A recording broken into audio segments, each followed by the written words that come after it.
各位朋友，偉人曾經說過，帝國主義是不講理的。萬一他坐下來給你講理的時候，就說明他已經被逼得沒法了。不要以為美國人不會看人下菜碟兒。如今，中國的綜合國力和軍事實力已經讓美國感到了壓力山大。我們昨天不是說到了嗎？美國駐韓國的那個美軍的黑司令口出狂言，說這個韓國是像一把捅向中國的匕首。結果呢，中國方面不幹了，中國方面提出了靈魂質問，說這個你說這話是你們的川普總統授意你說的嗎？難道川普訪華達成的這種所謂的美中共識，那都是放屁嗎？哎，這個黑家伙知道自己惹禍了，在香格里拉的所謂的防長論壇的現場，向中國代表团認慫了，說軟話了啊！而且這個黑家伙沒有被美國給清洗出軍隊，就說明這個貨跟那個五星下士赫格塞斯一樣，都是馬屁精。I think there is a mutual respect, a recognition of capabilities and power, and how that could be most usefully leveraged in the world today with both powers. That I want to reassure this audience. I think it's real, I think it's substantive, and I think it's meaningful for the history of peace in the region and the world. Thank you for your speech, Secretary Hexas.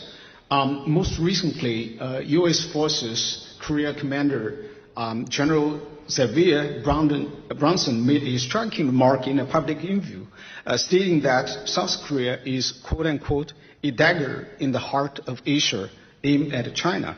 This comment stands in a stark contradiction to the spirit of a constructive China-U.S. relationship of strategic stability, which our two presidents agreed to build during President Trump's most recent visit to China, which you also just referred to in your speech. President Trump, in particular, has also repeatedly emphasized his desire to forge the best possible relationship with China. My question is simple.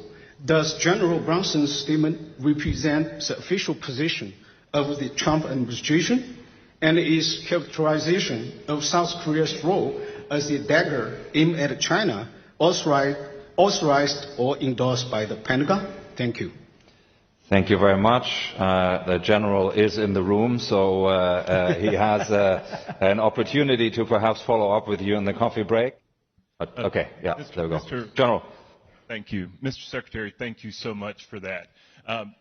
Gentlemen, if you could please raise your hand, the gentleman who asked the question, that I might look at you directly. What I said was trying to describe the operating environment, because what's incredibly important in being strong and quiet is about being able to describe the environment wherein we're working. If you remember, the Prussian philosopher, military philosopher Clemens talked about Korea being a dagger pointed at Japan. The difference is we have to change our perspective, which is why the East Up map is important. By changing our perspective, we take into account how others might see us in the region. We've got to be strong. We've got to have the right capabilities within the Republic of Korea. But we have to understand that those things still exist. And you have to combat those things every day. What I was trying to do in a place of learning was talk to War College students about how we have to change our perspective and think about where we are. Then I can advise not only my service secretary, but then my secretary, my boss in the Department of War, on what things we might do. The Secretary also mentioned OPCON transfer. Mm-hmm. The position that we have within the peninsula, based on our great allies represented by Minister of Defense Hong Yu-bak, who's right here in the front row, is important. But what's also important is that we have the right capabilities at the right place and the right time, but also take into account our perspectives. I'm encouraged by the fact that my president and my secretary went to China. That is tremendous. And that we might have increased relationships where we might talk. And we have to remember that when we're talking to students, we want them to understand and appreciate other perspectives other than our own. So many times over the course of my career and the Secretary's career, we've thought blue and red. Mm-hmm. Well, now there's a green there where we might have in this green space the opportunity to talk and to have military thought, The only way there will be philosophers in the future wearing uniforms like myself will be that we enter into the field of ideas. And we challenge ideas. And I'm okay with the challenge of the ideas, but we have to remember that context will always be king. And we have to take remarks contextually. And I would encourage that you listen to the entire podcast, as well as the speech that I gave to the War College students, which was pretty good.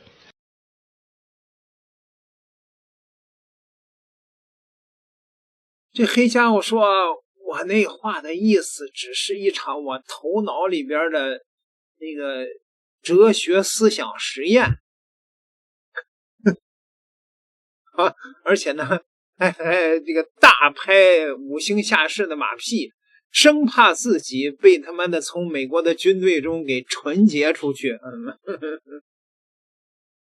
好吧，那这个中国虽然没有派出防长，但是呢，中国的专家代表团在会议上还是为了顾全大局，看来雙方都是為了領袖的這個達成的共識啊，都留着面子呢啊，對吧？還誇了赫格塞斯的這個演講，雖然赫格塞斯還是在攢雞毛湊膽子的威脅中國。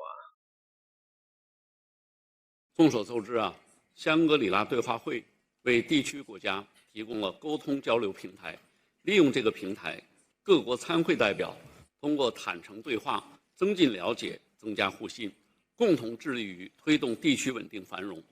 今天上午啊，美國國防部的部長赫格塞斯在第一場全體大會上做了演講，我是全程聆聽了他的講話。